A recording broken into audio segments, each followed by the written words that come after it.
Okay.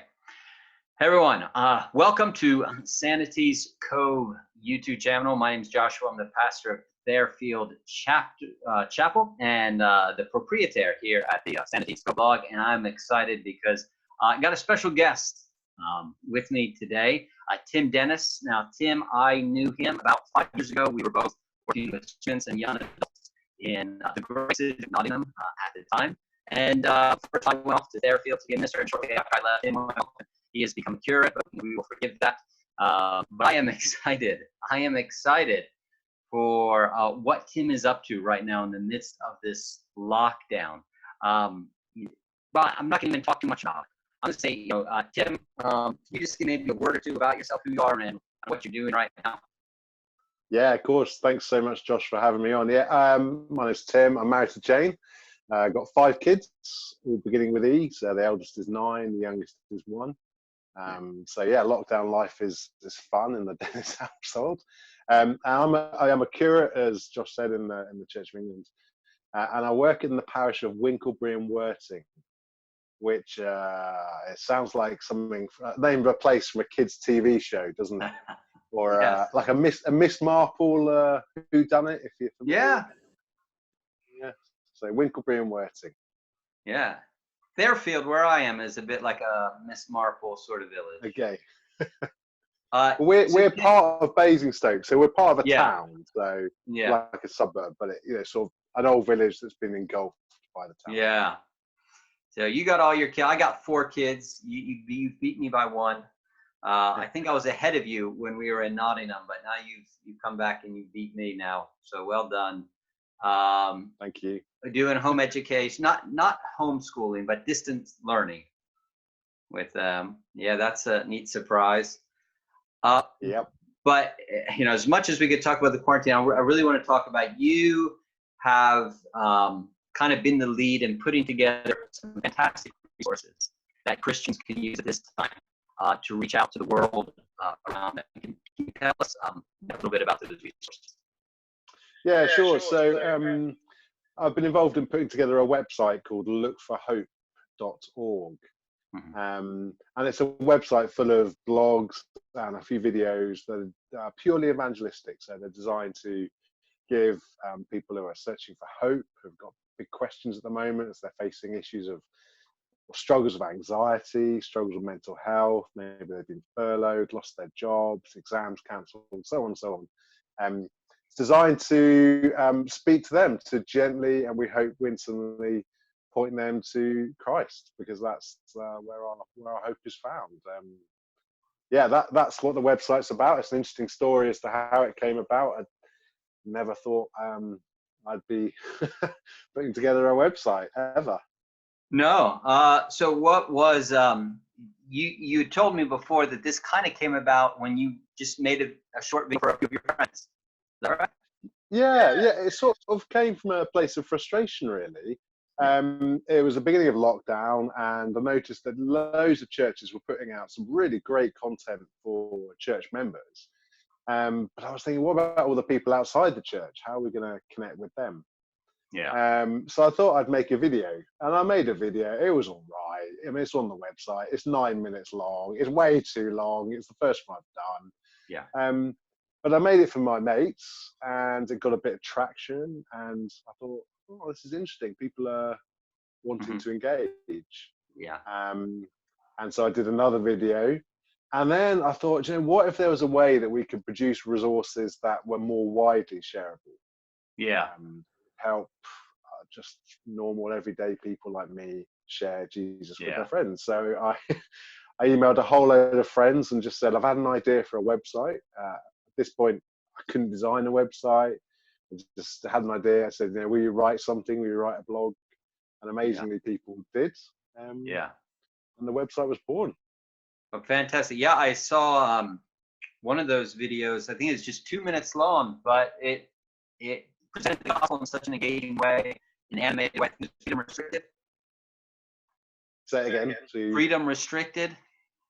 Okay, yeah, that's a great one. That's by Rachel Olney and some friends who live in Austria. We're not precious about it all being our stuff. Do you know what I mean? This is okay. If there's good stuff out there on the internet, we're going to share it with people. And Yeah. Rachel's a friend of mine, and she produced that with some friends of hers, and yeah, really wonderful short little video. Well, give us a story real quick, maybe just of a bit of feedback you've got. Have you heard from anyone who's really been touched, or maybe someone outside the church who's Yeah, so found it powerful? the difficulty is, for me, I'm so far away from the actual end user, Yeah. if you know what I mean. Okay. So Yeah. we make the site, Yeah. and we've really tried to encourage Christians to share it with their friends. Yeah. But not to drop and run, but share it with an invitation to chat about it. So most of the feedback I've had from messages is people saying, "Oh, this is just what we've been looking for. We're putting this on our church website." People have messaged me individually and said, "Oh, thank you. This is really, my friends are asking some of these questions. I've been able to share their website with them." Yeah. So those are the really encouraging things. I guess one story for me is I shared the video, and I put it on my Facebook just to let, if anyone wants to come and chat about these things, me and my wife will host the Zoom meeting. Yeah. And for various reasons, no one came to that, and we didn't really push it. But one lady did reply. She's a nurse, and she just said, "Yeah, do you know what? Loads of unanswered questions. Yeah. But this video is full of hope, and I'm going to share it with some of the patients on the wards that I work with." Great. And that for me was the catalyst to think, hey, let's carry on here. Let's do something really helpful. Yeah, fantastic. So what I appreciate about this, and why I encourage people to check it out, is during this Corona lockdown, we're not able to go to church. I'm trying to think, well, how can we connect with other people in church? There's a lot of rightful, and please hear me say rightful introspection, I think, and asking ourselves, well, what does God want to teach the church at this time? And trying to hear from God on behalf of the church. And I think that's all good and right. I'm not casting shade on any of that. At the same time, we do not want to forget that 98% of the people around us are facing this coronavirus without the hope of eternal life.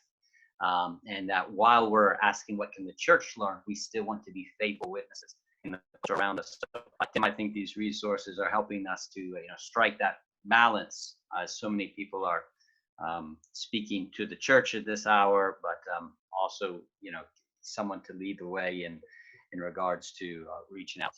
So I encourage everyone, please go check it. Can you say the name of the website? Is it Living Hope? Look for org.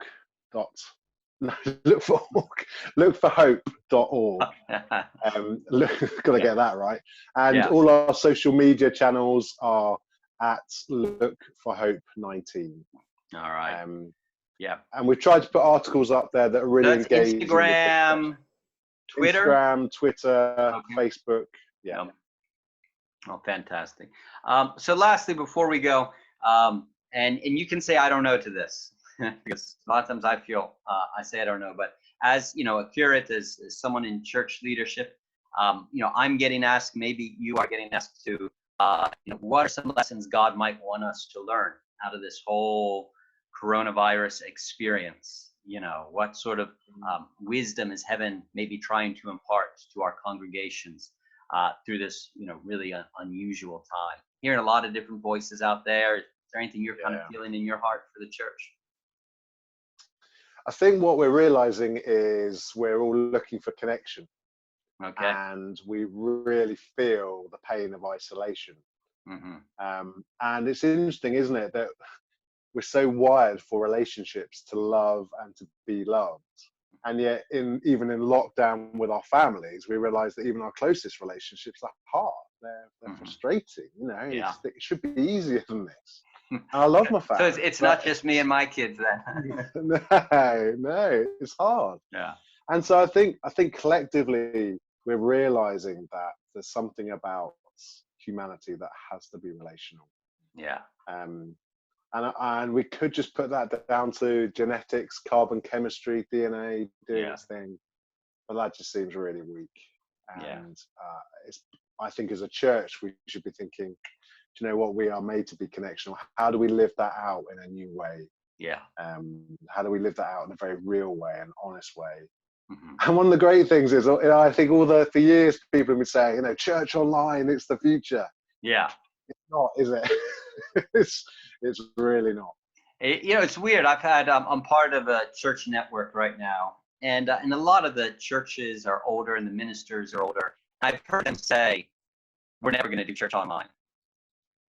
And then the lockdown comes, and all of them are opening Facebook accounts, and having to do church online. But yet, so it's this funny tension. On the one hand, we actually have more people viewing our online services than actually normally come on a Sunday morning. And so I'm seeing the benefit of doing more stuff online.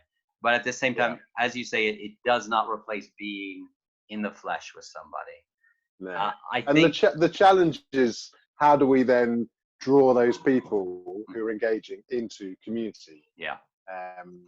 How do we bring them into proper relationship? Yeah. That's going to be a real challenge, I think. I think it's encouraging people are engaging with the views. Yeah.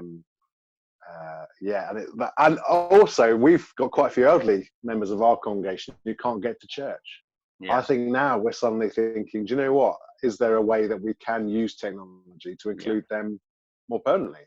Yeah. So I don't want to say the whole thing's rubbish. I think there's lots of real wonderful things that we're developing and evolving into. But it's not the same. The way we're saying, hug people, man. Josh, I want to hug people. Yeah, I'm with you. Well, I'm American. I was born hugging people, man. Hugs are awesome, dude. So yeah, what we keep saying is that online church can be legitimate church, but it's not ideal.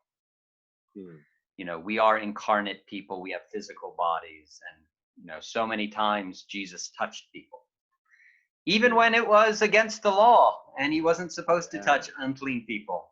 But maybe that's another conversation for another time. Yeah, well, and to be honest, we've hopefully got a blog post coming on this whole issue of touch. Yeah. And why we're missing touch so much. So watch this space. Look for Hope. Well, I'll try to beat you to it on my blog. We'll see. Okay. Tim, thank you so much. Fantastic having you on. Please, everyone, go check out the website. Not looking for org. No. Looking for hope.org. Thank you. Look for hope. Bye-bye, Tim.